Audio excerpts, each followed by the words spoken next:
And we're back. I interrupt me recording some lecture stuff to um, chip into the conversation about some of the homework problems for homework 2.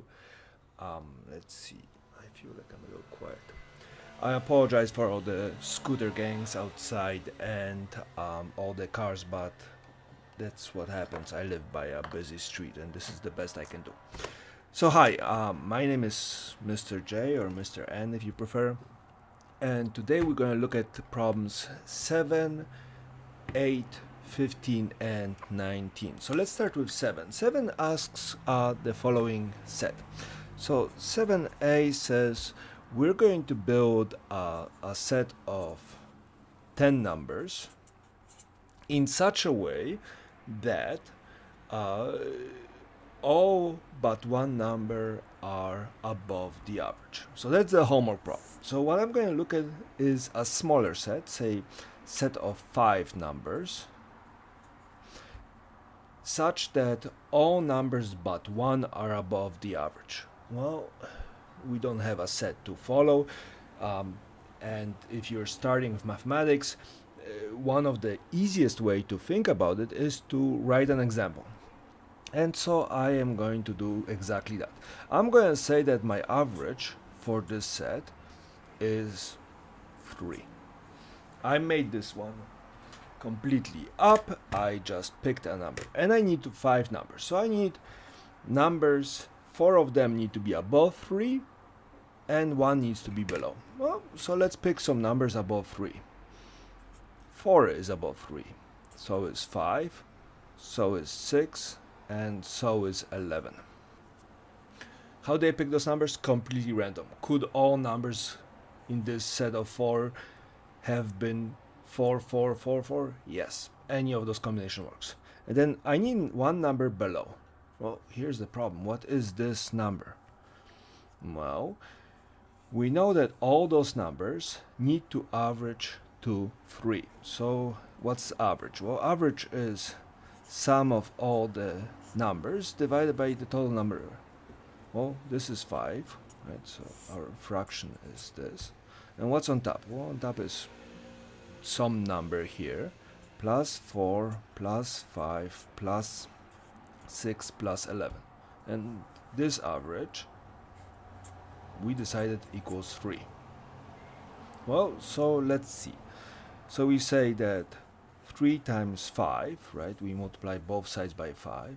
3 times 5 is 15. That's on one side. And on the other side, I have question mark plus 4 plus 5 plus 6 plus 11. How big is this? Well, this is 26, right? 11 plus 4, 15, 20, 26. And that's question mark. So question mark plus 26 equals to 15. For those of you who are much faster, just skip ahead. So question mark is 15 minus 26. So question mark needs to be and how are we doing? Negative 11.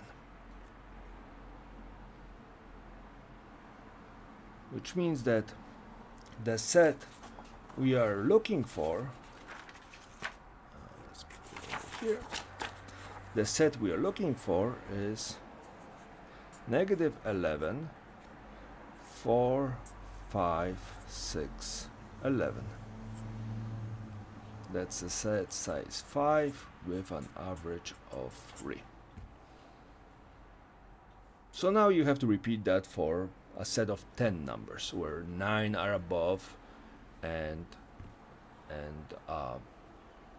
1 is below the mean, right? The sample mean. I hope this helps. Alright, so let's look at 7b. 7b is a slightly more interesting problem. It says, is there possibility to construct this kind of set where the average is the median?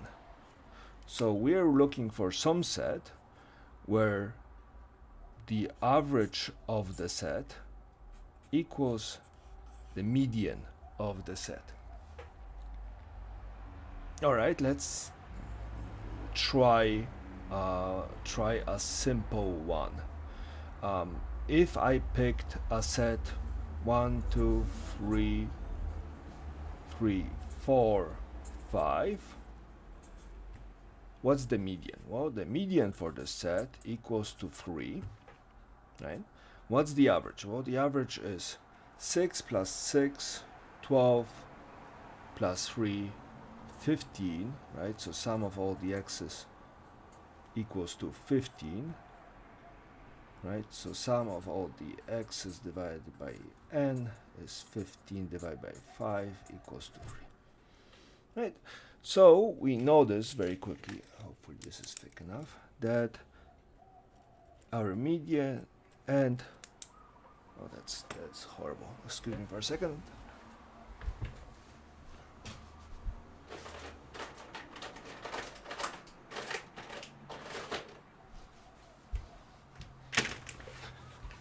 And we notice very quickly that our median and our average end up right in the middle. So this set would work. The problem is the set needs this kind of interesting feature where all the numbers except one are above the mean. All right, well, let's, oh, hello. So let's consider this. Let's say I have an average somewhere here. I need one number below. Let's call it x1, right? And I need x2 all the way to x10, right? Because we want to do a 10 number set. All of them above, right? This number is smaller than the average. All these numbers are bigger than the average. Well, what's the definition of a median? Well, the definition of a median is the middle value. Depending on the set, it's either the middle value or the average of the two middle values, which means that the median would end up where? Well, the median would do the following. It would take x1, then x2, then x3, and line them all up in a row. 5, 6, 7, 8, 9, 10. And the median will say, hey, I'm lining you up in the middle and I'm finding the middle value. What's the middle value? Well, it's in the middle. So the median would be here, right? And regardless of how big or how small those values are, the median would always end up in the middle. Always, period. There is no possibility of having a small set. Because if you had a small set like this, well, the median would end up being right here. Right? If you have a slightly bigger set, the median always follows this. Where in case of means are affected by very large and very small numbers in the set. Let me give you an example. Consider the following. Consider a set that looks like this.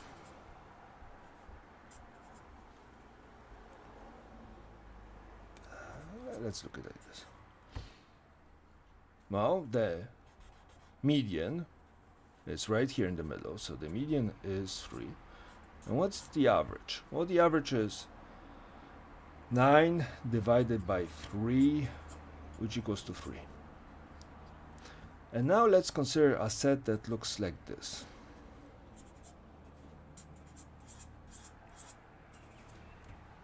Now, what's the median? Well, the median is still the middle value, that's 3. But the average now is 5004 divided by 3.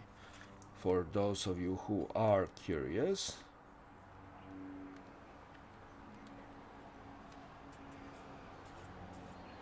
right? So the mean is much more affected by things that we add to the set that are extremely large or extremely small by comparison to the rest. So the question is it possible to construct a data set of 10 values where almost all of them are above the average and one is below? Yes. Is it possible to construct that set when the mean and the median are equal? Well, you tell me. And that's 7b. So that was that.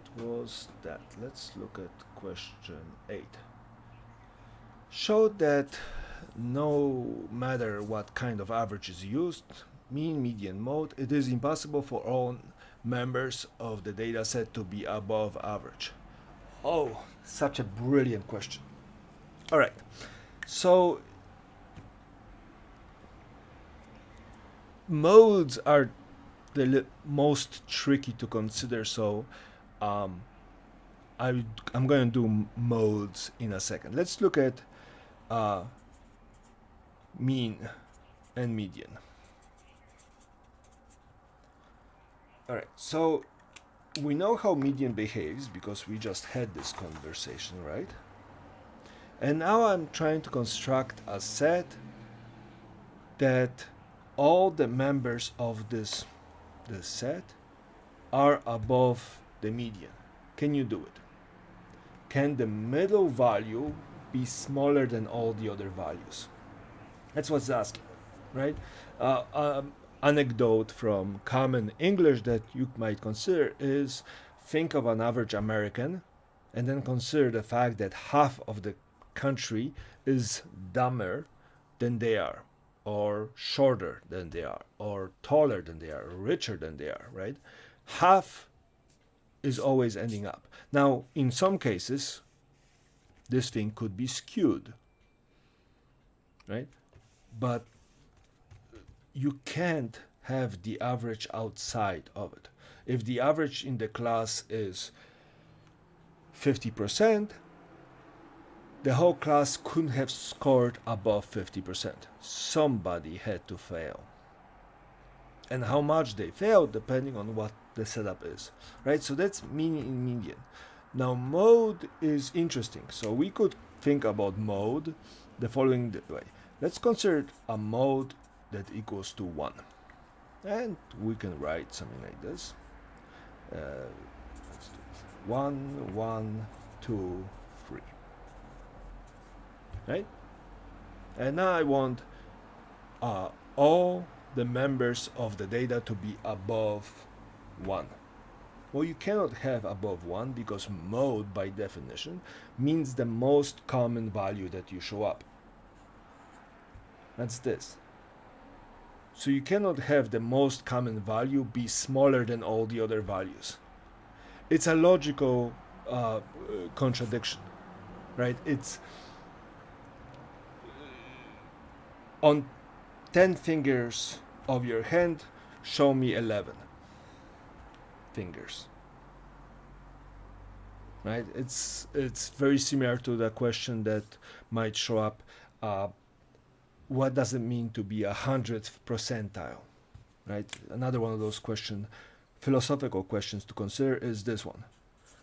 It's 100th percentile. Not 100th percentage, but 100th percentile. 100th percentile means that your score, whichever score we are talking about, is higher than 100% of all the other scores.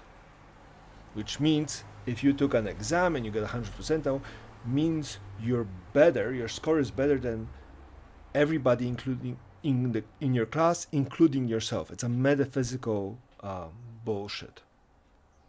Right? So this is kind of this approach of what does it mean to be an average or a center of a data set. And can the center of a data set be outside of the center, right?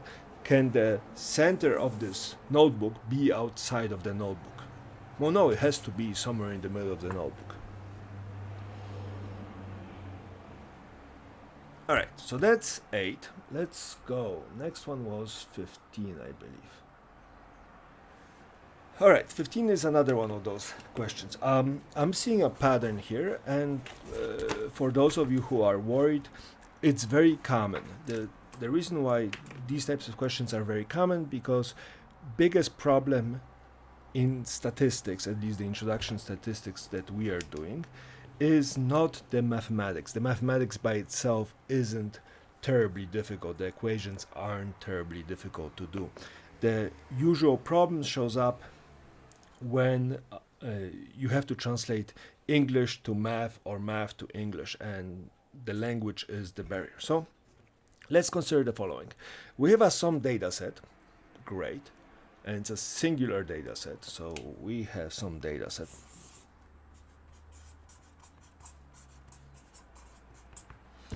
And we have some observations x1 greater than another observation x2. So I'm going to take this data set, I'm going to outline it on some axes. I'm going to say, hey, x1 is greater than x2. So far, I hope everybody is with me. Alright, so if x1 is greater than x2, then what? Well, then we can consider the position of x1 and x2 in relative terms to the mean. Abstract, let's call this the mean of this data set, and I'm going to assume there's a complete data set, so I'm going to say mu. Let's say that the average is here, and if we have the average, we have some standard deviation, talking about how the variation in the data is laid out. If I have some standard deviation, I have the mean, I can calculate how many standard deviations does it take to get here, right? If my standard deviation, this pen is going to kill me. If my standard deviation was about e long, then this piece is 1, 2, 3 standard deviations away.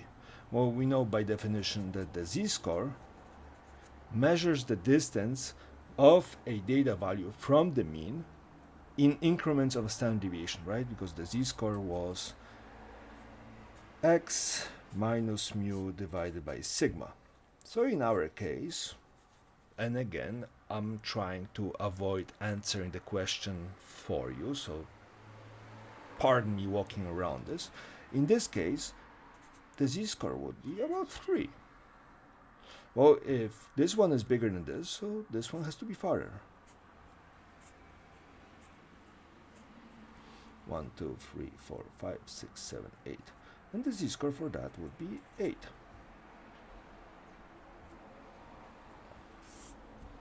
Right? Well, what does it say here? Well, if any data set, if an observation x1 is greater than observation x2, z-score for x1 has to be greater than z-score for x2. Yes. Why? Well, because this is farther away from the mean. Right? Okay.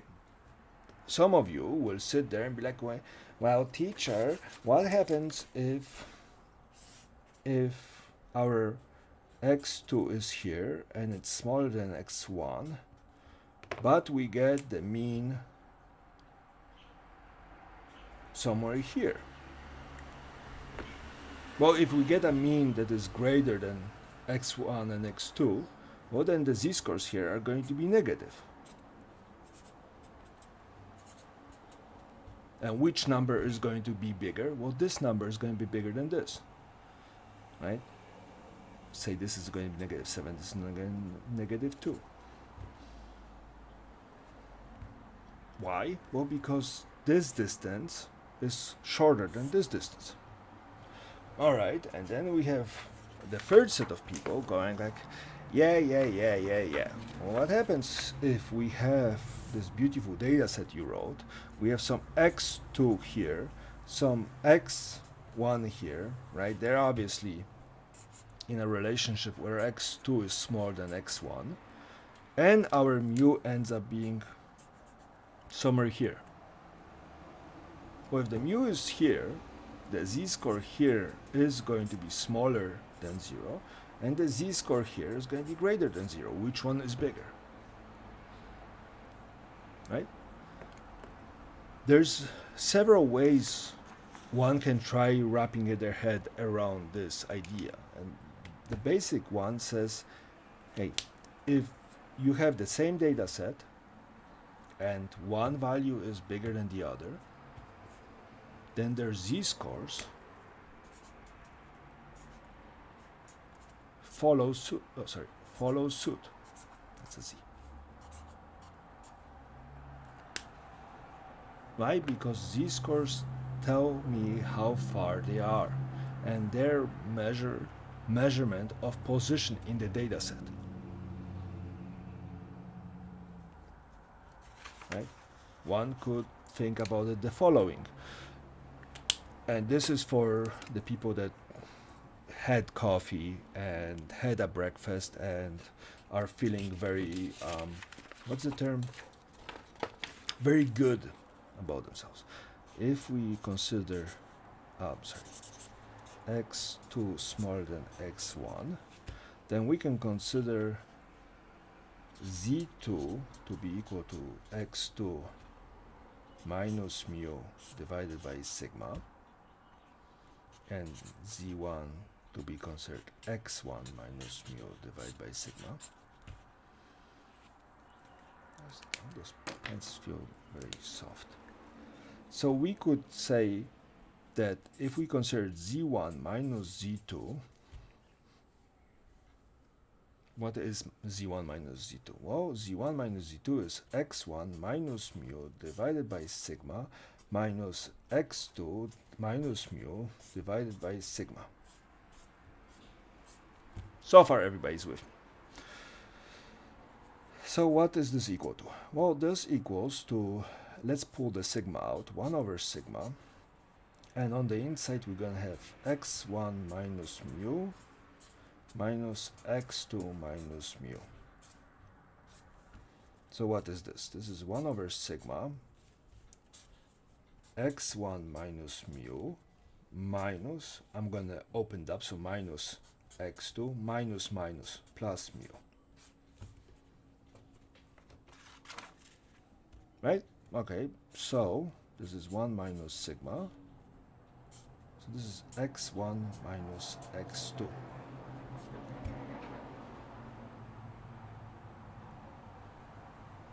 This is constant, so I really don't care about this.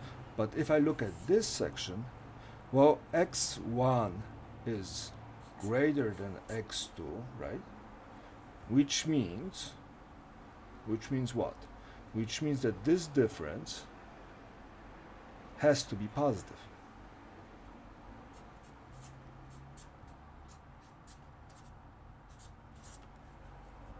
And if this difference is positive, that means what? Well, that means that z2 is smaller than z1. Right? Because this is this.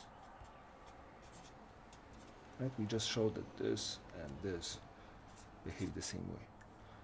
Now this is quasi-mathematics, and any professional mathematician is going to skin me alive for this, but that's another way to think about it if you prefer this. But logically, this type of explanation works for me. Alright, so that's 15. Let's look at 19. Let me get some more paper.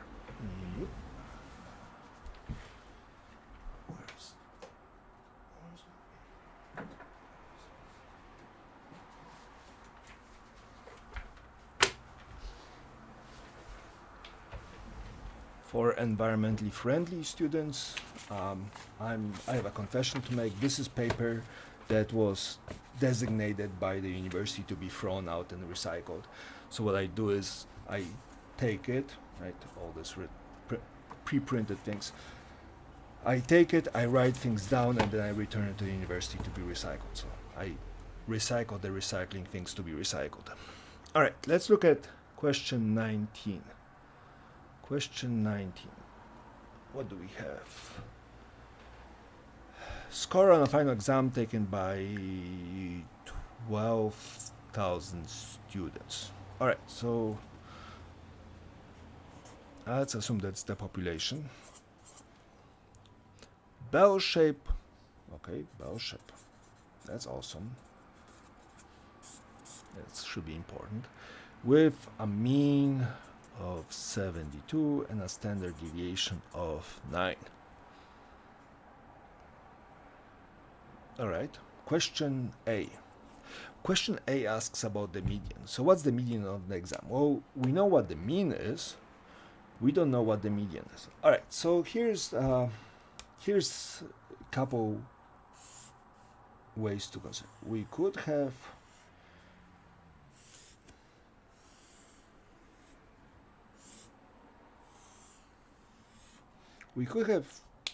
three types of distributions. The bell shape, which we are talking about, we could have something that is skewed left. We have something that is skewed right, or symmetric. Well, if we have a symmetric data set, example of a symmetric data set, there's a symmetric data set, right? Couple small numbers, couple large, and everything else somewhat in the middle. The mean, right, and the median would end up somewhere in the middle, if not exactly on each other, somewhere in the middle. So in this case, if we consider this bell shape to be this, right, the median probably should be about 72. Now, how about 72? When I have given exams in my statistics class in the previous semesters, I used to get this great distribution, and my median and my mean in a class of 30 were pretty much spot on. I mean, we're off by like 0.5 out of 100 points. I was off by a half a point. So if we have a very large set, those two things should be pretty much on the money, which means that the mean and the median are about the same. If we consider bell-shaped skewed distributions, and again, this question is asking about this distribution, doesn't ask about those. But let's consider those while I have your attention. In a case where we have this kind of distributions, we're talking about a lot of data being here and then something sticking out.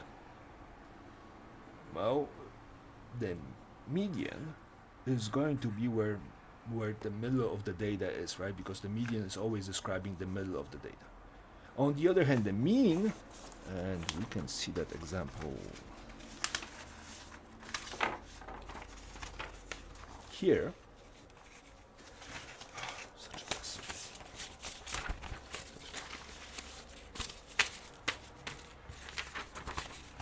On the other hand, the mean, right? The median stays in the middle. On the other hand, the mean is affected by things. In this case, we have a number that is very, very small here, dragging this distribution down. Well, which means that the mean is going to wander towards it. Same thing here. The median is still somewhere in the middle, but we have a very large number, which means that the mean is going to shift over. Just something to consider for the future. Again, in this question, we are asking about the very basic bell shape. This is just to keep in mind for the future. So that answers A, right? If it's bell shape and presumably symmetrical in this bell shapedness, then the mean and the median should be about the same. So it should be about 72. Question 19b.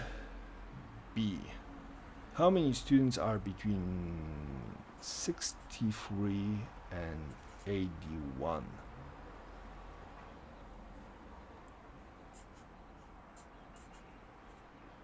So I'm looking for this.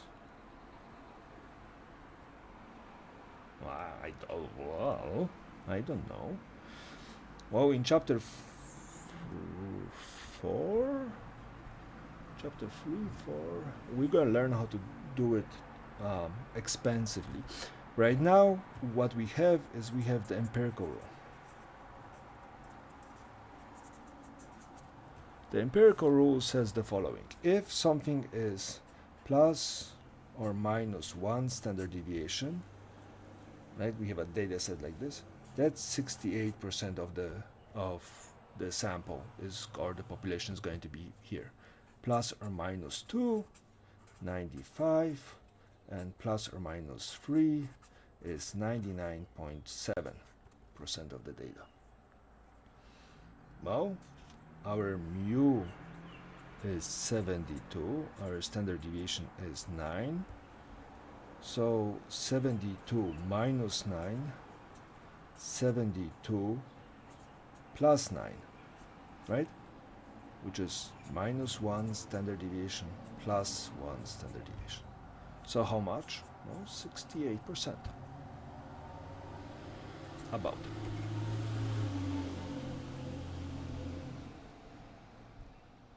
Okay, let's look at the other one. What about 72 to 90? Well, let's see. 72, 72, so that's minus 0 standard deviations, right? And on the other hand, here is plus 18, so that's plus 2 standard deviations. Well, I don't know how to do this. Yes, you do. If you consider this, and the mean is somewhere in the middle. Why is it in the middle? Because it means is the center of the data, is the average, right? So it's somewhere in the middle, and we are considering the area plus 2 standard deviations away. So we are looking at this. We know that from negative 2 standard deviation to positive 2 standard deviations, this piece should be 95%, right? But we only consider half. So how big is this? Well, it's 95 divided by 2, which is 47.5%, right? Because we are only looking at half of it.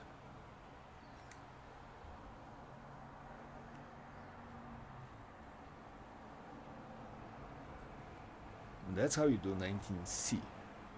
And 19D, I will let you figure it out. Again, what you're looking for is for x to be smaller than 54. And again, if you don't know how to do it, I find drawing a picture usually helps. That's 72, right? That's our mean.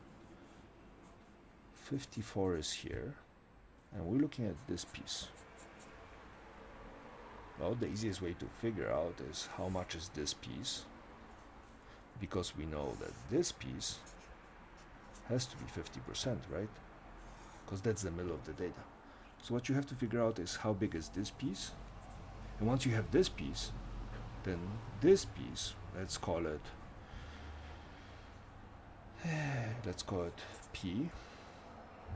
P equals to 50% minus question mark, and that's 19D. Alright, this has been running for a little long. I hope this helps.